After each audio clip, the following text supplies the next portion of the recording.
மீன ராசிக்காரங்களுக்கு இந்த கார்த்திகை மாசம் அவங்க வாழ்க்கையில என்னென்ன அதிர்ஷ்டம் வரப்போகுது, எந்த மாதிரி லாபம் அவங்க வாழ்க்கையில அவங்க அடைய போறாங்கன்றத பத்தி நம்ம சார்கிட்ட கேட்டு தெரிஞ்சுக்கலாம்.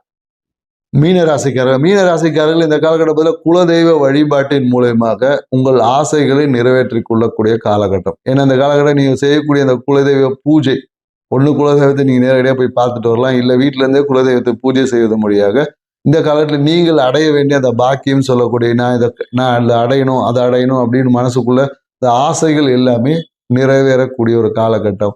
நிறைய பேருக்கு என்னன்னாக்கா தொழிலில் பார்த்தீங்கன்னா ஒரு அழுத்தம் என்பது இருக்கும். தொழிலில் பொருளாதாரம் சார்ந்த அழுத்தம் இருக்குது. ஏன்னா தொழிலில் விரிவாக்கணும்னு சொல்லிட்டு நிறைய பேர் பணத்தை கொடுத்து ஏமாறுவதற்கான வாய்ப்புகளும் இருக்கு. மேலும் இந்த காலகட்டத்தில் தொழிலில் லாபம் அதிகமாகும். ஸோ மேலும் என்னன்னாக்கா இந்த காலகட்டத்தில் நிறைய பாக்கியங்கள், நிறைய பேர் என்னக்கா தொழில் ரீதியாக வெளியூர் பயணங்கள், வெளிநாட்டு பயணங்களும் இந்த காலத்தில் மேற்கொள்வதற்கு வாய்ப்பு இருக்கு. என்ன ஆனாலும் சரி, வேலை சார்ந்த விஷயத்துல ஒரு மன அழுத்தம் இருக்கும்.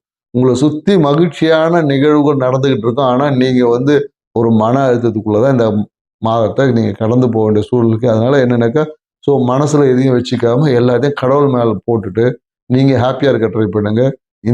இந்த மாதம் உங்களுக்கு ஹாப்பியான மாதமா மாறிடும். நன்றி, வணக்கம்.